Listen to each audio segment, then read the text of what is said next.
Muy buenos días. El tema del día de hoy es comunicación audio-oral. Para este proceso de comunicación audio-oral hay que expresarse físicamente al hablar. Toda persona va a entender cuando uno se señala a sí mismo, como la palabra yo, o cuando señala a una zona alejada, como la palabra allá. Entonces estos movimientos van a acompañar el mensaje que estamos transmitiendo. También podemos pedir un cambio de comportamiento molesto. No está bien que hagas eso, lo que deberías hacer es lo siguiente, siempre con respeto y sin notarnos agresivos.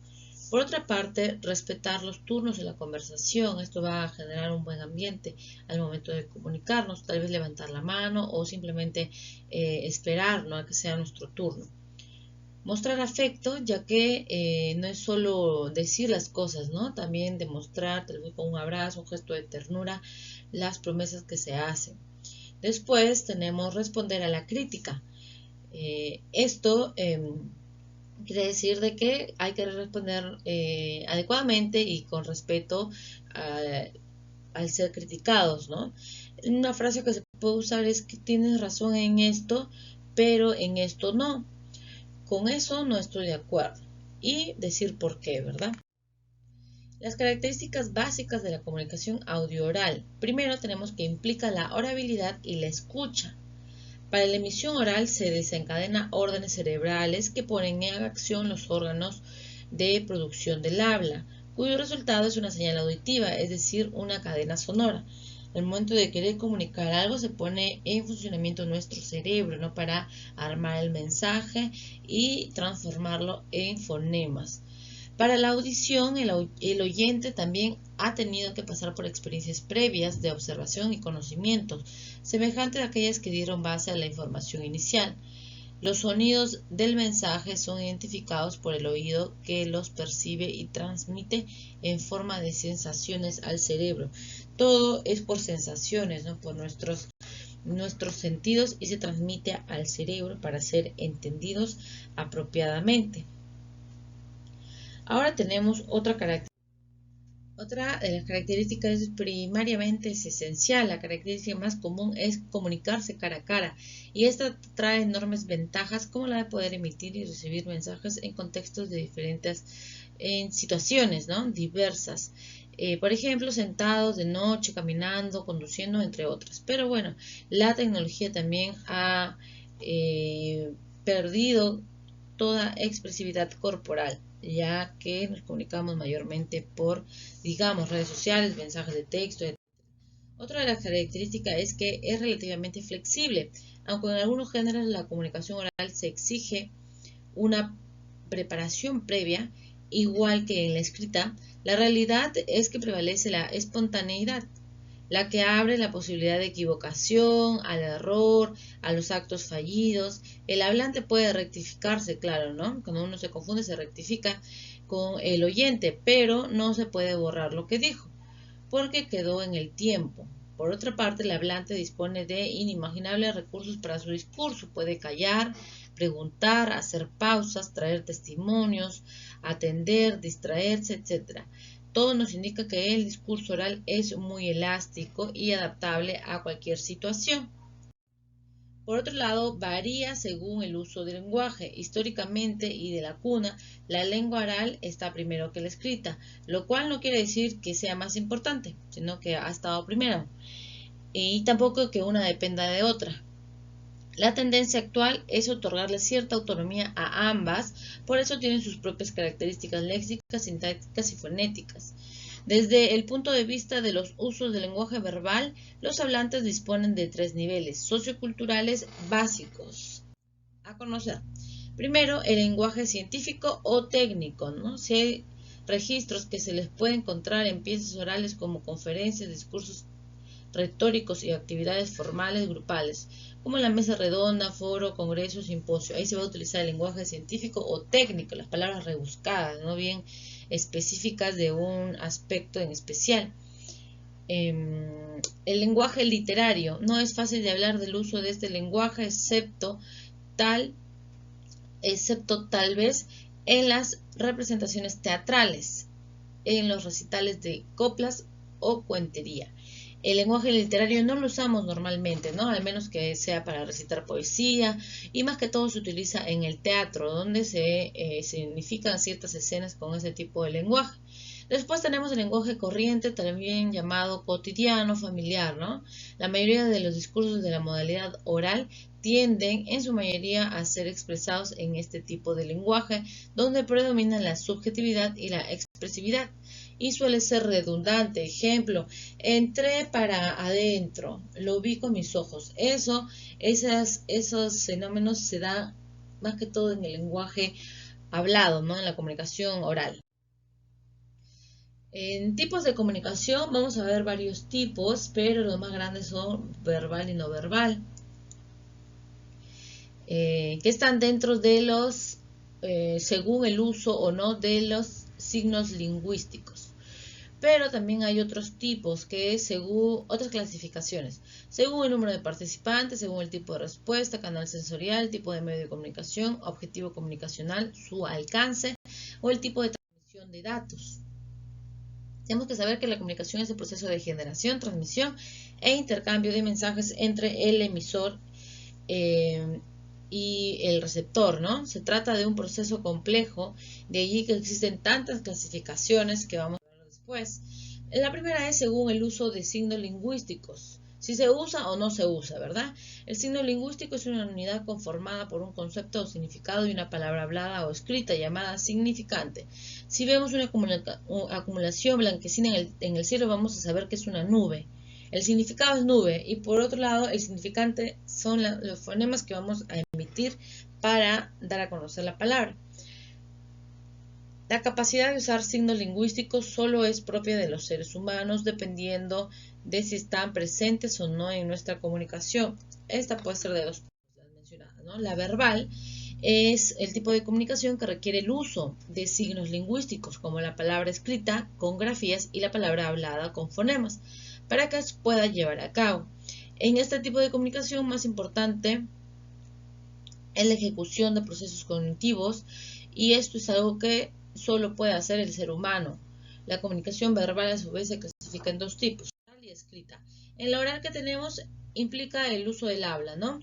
Esto no solo requiere de la capacidad física y cognitiva para poder crear y comunicar palabras con sentido, sino también en un común código que ambos, emisor receptor, lo manejen, ¿verdad? Un ejemplo es una conversación con una persona de mi mismo idioma. Y la comunicación escrita se requiere ya el código escrito. En este caso, el código son las grafías o signos que usamos para representar las palabras. Estos signos deben formar parte de un sistema común llamado alfabeto y también tiene que ser conocido por ambos, el emisor y el receptor. Las ventajas de la comunicación oral es que es más rápida, existe retroalimentación y proporciona mayor cantidad de información en menos tiempo, ¿no? Podemos hablar más rápido que escribir más rápido. Y la escrita existe en las ventajas un registro de la comunicación permanente, tangible y verificable, ¿no? Es algo tangible ya que se puede verificar en el tiempo. Y aparte que el contenido del mensaje es más riguroso, es preciso, es lógico y es claro. Y por otro lado, las desventajas del oral es que existe un elevado potencial de distorsión, sea por los ruidos, por algunas barreras de comunicación, se puede distorsionar el mensaje. Y el riesgo de interpretación personal es mayor. Cada quien interpreta lo que puede, ¿no? Según sus experiencias previas. Y las desventajas de la comunicación escrita es que consume más tiempo, carece de retroalimentación inmediata, ¿no? Tenemos que esperar a que lea el mensaje, que le llegue el mensaje y que decidan responder mediante un mensaje, ¿no? Y aparte que no existe seguridad de la recepción ni de la interpretación.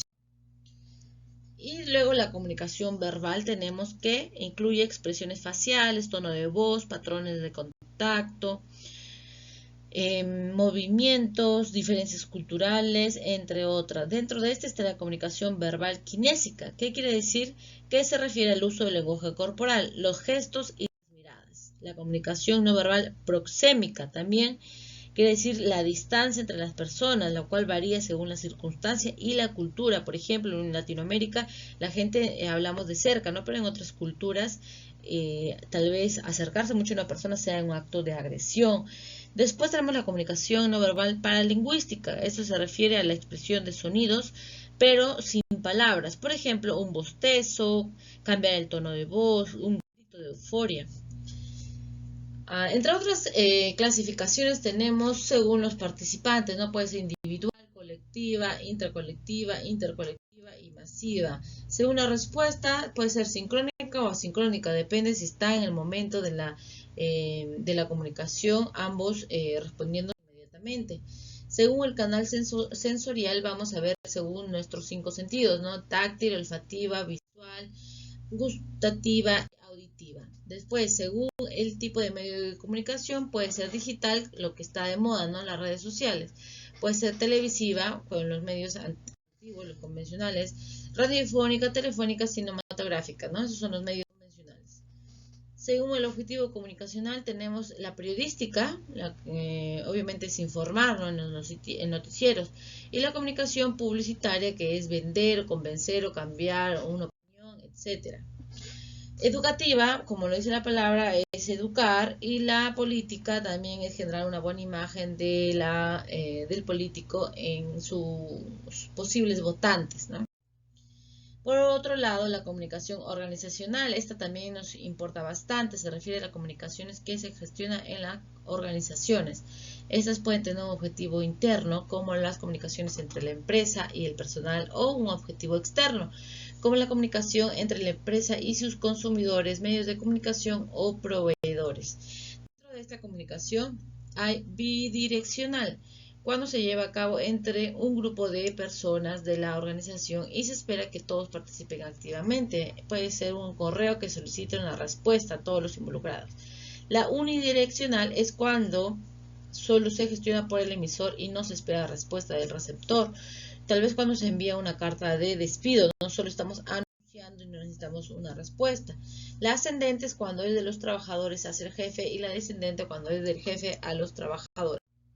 La formal, como dice la palabra, más formal, otros medios, otro vocabulario, y la informal, una conversación simple entre compañeros de trabajo.